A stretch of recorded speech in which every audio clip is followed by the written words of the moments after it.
Hello दोस्तों, स्वागत है आपका धीरज सर ऑफिशियल पर। मैं हूं धीरज कुमार सिंह। मैं आप लोगों के लिए आज पॉलिटिकल साइंस जिनका भी है सब्सिडियरी सब्जेक्ट में, उनके लिए कुछ इम्पोर्टेंट और टॉप ऑब्जेक्टिव सवाल लेकर के आए हैं दोस्तों, जो आपको लिए बहुत हेल्पफुल होगा और आपको इसको कंप्लीट करके जाना है। क्वेश्चन नंबर 1 है दोस्तों, समझेंगे one by one. Question number 1 है कि संप्रभुता राज्य की सर्वोपरि इच्छा है, यह कथन किसका था? बर्गेस का था, बिलोबी का था, ब्लैक स्टोन का था, ब्राइस का था। तो हमको जो है वो बिलोबी जो है ये सही ऑप्शन हो जाएगा। फिर से सवाल को समझें। संप्रभुता राज्य की सर्वोपरि इच्छा है, ये किस विद्वान ने बोला था? ये किस जो है राजनीतिक शास्त्री ने बोला था? तो वो बोले थे बिलोबी का जो नाम था, उनका बिलोबी का नाम था।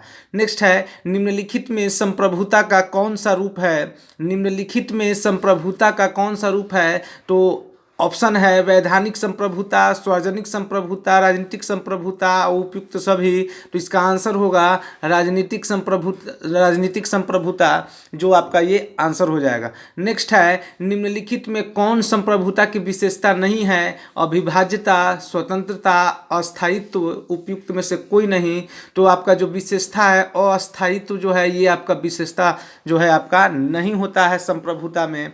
नेक्स्ट है, लोकतंत्र जनता का, जनता के लिए, जनता के द्वारा शासन है। लोकतंत्र की इस तरह किसने परिभाषित किया? अब्राहम लिंकन ने। ये बहुत इंपॉर्टेंट क्वेश्चन है, इसको फिर से आप लोग समझेंगे। लोकतंत्र जनता का, जनता के लिए तथा जनता द्वारा शासन है। लोकतंत्र को इस तरह किसने परिभाषित किया? डाइसी ने, मिंजनी ने, गेटेल ने या अब्राहम लिंकन ने? तो आंसर हो जाएगा अब्राहम लिंकन दोस्तों, जो आपका ऑप्शन हो जाएगा। नेक्स्ट सवाल है,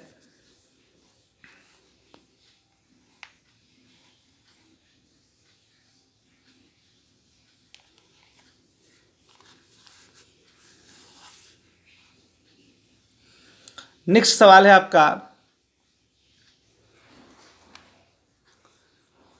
निम्नलिखित में कौन लोकतंत्र का गुण नहीं है? जनता के हितों की रक्षा करना, क्रांति का भय, उच्च नैतिक स्तर, राष्ट्रीय एकता। तो आपका इसमें आंसर जो हो जाएगा वो क्रांति का भय जो हो जाएगा, ये लोकतंत्र का गुण नहीं माना जाता है। नेक्स्ट है आपका, निम्नलिखित में कौन लोकतंत्र का दोष है? जनता, इसका ऑप्शन होगा सरकार की अस्थिरता, जनता पर आधारित शासन व्यवस्था, आदर्श नागरिक का प्रशिक्षण केंद्र और स्वतंत्रता पर आधारित शासन। तो आपका आंसर हो जाएगा आदर्श नागरिकता का प्रशिक्षण केंद्र जो है वो ऑप्शन हो जाएगा दोस्तों, जो सही हो जाएगा। नेक्स्ट है, प्रजातंत्र की सफलता के लिए आवश्यक शर्तें क्या है? तो प्रजातंत्र या लोकतंत्र के लिए क्या आवश्यक है? तो प्रजातंत्र और लोकतंत्र के लिए जनता का स्वस्थ जनमत, उपयुक्त राजनीतिक दल और जनता का आदर्श चरित्र, ये सब जो है प्रजातंत्र की सफलता के लिए आवश्यक है। इसीलिए इसमें उपयुक्त सभी आंसर हो जाएगा। ये भी बहुत इंपॉर्टेंट क्वेश्चन है जो आपको कंप्लीट करके जाना है। अगला क्वेश्चन है, कानून के प्रकार, यानी कानून के जो प्रकार हैं वो कौन कौन से हैं? सार्वजनिक कानून, वैधानिक कानून और अंतर्राष्ट्रीय कानून, उपयुक्त सभी। यानी कानून के अंतर्गत ये सब कानून आते हैं, यानी सार्वजनिक कानून भी आएंगे, वैधानिक कानून भी आएंगे और अंतर्राष्ट्रीय कानून भी आएंगे। यानी तीनों जो ऑप्शन हो जाएगा वो हमारा सही हो जाएगा। नेक्स्ट है आपका सवाल,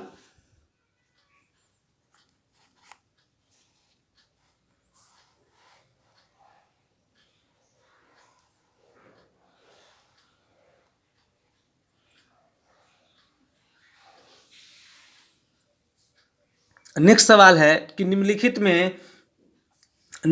में कौन कानून का मुख्य स्रोत है? न्यायालय का निर्णय, धर्म और आंतरिक शांति, रीति रिवाज। तो इसका मुख्य स्रोत जो नहीं है वो होगा आपका आंतरिक शांति, जो है इसका मुख्य स्रोत नहीं है। यानी कानून का जो मुख्य स्रोत होता है वो न्यायालय का निर्णय है, धर्म है, रीति रिवाज है। ये सब कानून का मुख्य स्रोत है जो उसके अनुसार चलता है, लेकिन आंतरिक शांति जो है वो कानून का मुख्य स्रोत में नहीं आता है। नेक्स्ट है आपका कि अच्छे कानून के लक्षण हैं। अच्छे कानून के जो हैं वो क्या है जो अच्छे कानून के लक्षण माने जाते हैं, तो ऑप्शन आपका है ए सरलता, दूसरा बी है अस्पष्टता, तीसरा स्थिरता और चौथा है उपयुक्त सभी। तो आप जान रहे हैं अच्छे कानून के लक्षण में सरलता होना चाहिए, स्पष्टता होना चाहिए, स्थिरता भी होना चाहिए, यानी उपयुक्त सही जो हो जाएगा हमारा वो ऑप्शन हो जाएगा, यानी ये आपका सही ऑप्शन हो जाएगा। नेक्स्ट है आपका कि कानून सर्वाधिक हानिकारक संस्था है, यह कथन किसका है। कानून जो है सर्वाधिक हानिकारक संस्था है, ये कथन किसका है, तो ये कथन आपको ऑप्शन में दिए हुए गॉडविन का है, हॉब्स का है, लॉक का है, हीगेल का है। तो आपका आंसर जो हो जाएगा वो हीगेल हो जाएगा दोस्तों, हीगेल पर हम लोग जो है चले जाएंगे। नेक्स्ट है आपका जो क्वेश्चन है वो आपका क्वेश्चन है कि किसका कथन है कि स्वतंत्रता अपने व्यक्तित्व तथा योग्यताओं का पूरा विकास है। ये कथन जो है किस राजनीति शास्त्री का है, तो गेटेल का है या बर्न्स का है या लास्की का है या कोल का है। तो बर्न्स जो है वो ऑप्शन हमारा जो है सही ऑप्शन हो जाएगा, इसके साथ हम चले जाएंगे। ये इन्होंने कहा कि स्वतंत्रता अपने व्यक्तित्व तथा योग्यताओं का पूरा विकास है। नेक्स्ट जो आपका क्वेश्चन है वो है आपका निम्नलिखित में स्वतंत्रता का कौन सा प्रकार सही है। निम्नलिखित में स्वतंत्रता का फ्रीडम का जो टाइप है वो कौन सा सही है, यानी नैसर्गिक स्वतंत्रता, नैतिक स्वतंत्रता या राजनीतिक स्वतंत्रता या उपयुक्त सभी। ये आपका ऑप्शन है। ये क्वेश्चन बहुत इंपॉर्टेंट है, यानी आपका नैसर्गिक स्वतंत्रता, नैतिक स्वतंत्रता, राजनीतिक स्वतंत्रता, तीनों जो ऑप्शन है वो हमारा सही हो जाएगा। इसलिए इसका ऑप्शन जो है वो डी जो है आंसर हो जाएगा दोस्तों। इस तरह से आपको ये सवाल में आपको आंसर और टिक आउट कर देना है। नेक्स्ट सवाल